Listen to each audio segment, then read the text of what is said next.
दोस्तों नमस्कार, daily read book में आपका स्वागत है। इस वीडियो में एसएससी सीजीएल 2021 के जीके पेपर का अध्ययन करेंगे।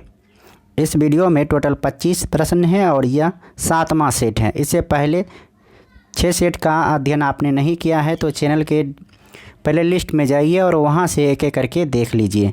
अब इस वीडियो से हम एक्स्ट्रा फैक्ट नहीं बताएंगे और कोशिश रहेगी कि जल्द से जल्द 21 शिफ्ट को कंप्लीट कर लिया जाए। हो सकता है कि आपको एक्स्ट्रा फैक्ट में जानने में रुचि नहीं है तो कोई बात नहीं, सिर्फ क्वेश्चन और आंसर को बताया जाएगा और कम समय में सारे शिफ्ट के पेपर को अध्ययन कर लिया जाएगा। तो चलिए स्टार्ट करते हैं। पहला प्रश्न है, निम्न में से किसने वैशेषिक दर्शन का मूल पाठ लिखा?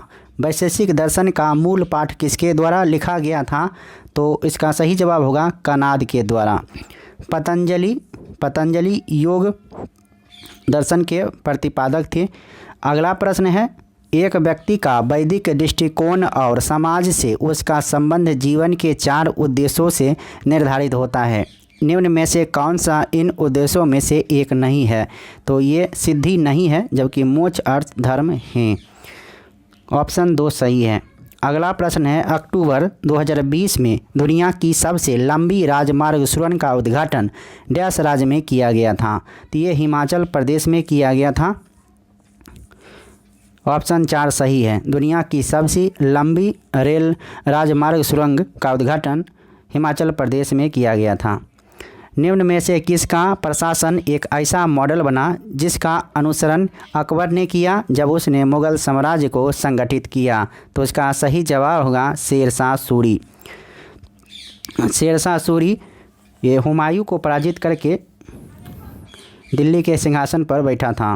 बिलग्राम का युद्ध और कन्नौज का युद्ध शेरशाह सूरी ने ही लड़ा था और ये हुमायूं को पराजित किया। अगला प्रश्न है, भूपरपट्टी का लगभग 98% भाग 8 तत्वों से बना है। निम्न में से कौन सा तत्व इनमें से एक नहीं है? तो ये है कार्बन एक नहीं है। तो कौन से तत्व हैं? तो ओ, इसको याद रखने के लिए ओ, सियाल या फिर याद रखिएगा, यानी ऑक्सीजन, सिलिकॉन, एल्युमिनियम और लोहा। अगला प्रश्न है, निम्न में से कौन से तत्व के लवण सबसे अधिक घुलनशील होते हैं? तो ये सोडियम होते हैं सबसे अधिक घुलनशील। और सोडियम को किस में रखा जाता है? तो किरोसिन तेल में रखा जाता है। निम्न में से कौन सी एक ग्रीन हाउस गैस नहीं है? तो हीलियम एक ग्रीन हाउस गैस नहीं है, ये अक्रिय गैस है। हीलियम का फार्मूला He होता है। इसका परमाणु संख्या 2 और द्रव्यमान संख्या 4, जो कि नाइट्रोजन, जलवाष्प और सतह के स्तर पाई जाने वाली ओजोन, ये सभी ग्रीन हाउस गैस हैं। केंद्र सरकार द्वारा जनवरी 2021 में लद्दाख में भाषा, संस्कृति और भूमि के संरक्षण के लिए गठित समिति का प्रमुख निम्न में से किसे बनाया गया है? तो ये जी किशन रेड्डी को बनाया गया है। जी किशन रेड्डी। ऑप्शन 3 सही है। अगला प्रश्न है, निम्न में से कौन सा भारत के 3 प्रणालीगत रूप से महत्वपूर्ण घरेलू बैंकों में से एक है? तो ये है भारतीय स्टेट बैंक यानी SBI। और SBI की स्थापना कब हुई थी? 1955 ईस्वी में हुआ था। उससे पहले 1921 ईस्वी में इसी का नाम इंपीरियल बैंक था। अगला प्रश्न है, एक निश्चित समय अवधि के दौरान अर्जित या अनार्जित मौद्रिक या अन्य प्रकार के लाभों की मात्रा को किस नाम से जाना जाता है? तो ये जाना जाता है आय के नाम से, यानी इनकम के नाम से।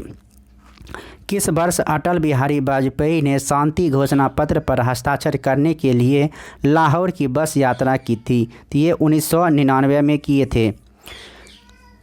निम्न में से कौन सा देश 2022 में फीफा विश्व कप की मेज़बानी करेगा? फीफा विश्व कप की मेज़बानी कतर करेगा। ऑप्शन 3 सही है। 2022 में फीफा विश्व कप की मेज़बानी कौन करेगा? कतर करेगा। फीफा किस खेल से संबंधित है? तो ये फीफा है फुटबॉल खेल से। भारतीय संविधान के निम्न में से किस अनुच्छेद में देवनागरी लिपि में लिखी हिंदी को संघ की आधिकारिक भाषा के रूप में अपनाया गया था? तो ये अनुच्छेद 343 का 1 में अपनाया गया है। अगला प्रश्न है, भीतरकनिका राष्ट्रीय उद्यान निम्न में से किस राज्य में है? तो भीतरकनिका राष्ट्रीय उद्यान है उड़ीसा में। भीतरकनिका राष्ट्रीय उद्यान उड़ीसा में स्थित है। The quest for equity in development नामक पुस्तक के लेखक कौन हैं? तो ये हैं मनमोहन सिंह। ऑप्शन 2 सही है। पुष्यभूति जिन्होंने थानेश्वर से शासन किया था, डैश राजवंश के संस्थापक थे। ये पुष्यभूति थे वर्धन वंश के संस्थापक। अगला प्रश्न है, निम्न में से कौन सा सफ़ेद चींटी का दूसरा नाम है? सफ़ेद चींटी का दूसरा नाम है दीमक टर्माइट। दीमक टर्माइट सफ़ेद चींटी का दूसरा नाम है।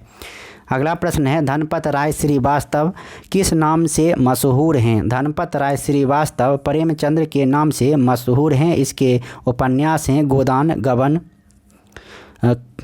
अगला प्रश्न है, डैश एक एकल कोशिका द्वारा जनन क्षम पूर्ण व्यक्ति को पैदा करने की क्षमता को कहते हैं? इसे कहते हैं पूर्ण सत्ता यानी टोटिपोटेंसी। बल की दिशा में विस्थापन के साथ बल के गुणन द्वारा क्या निरूपित किया जाता है? ये कार्य निरूपित किया जाता है। ऑप्शन 4 सही है। जनवरी 2021 में निम्न में से किसे एशियाई क्रिकेट परिषद के अध्यक्ष के रूप में नियुक्त किया गया था?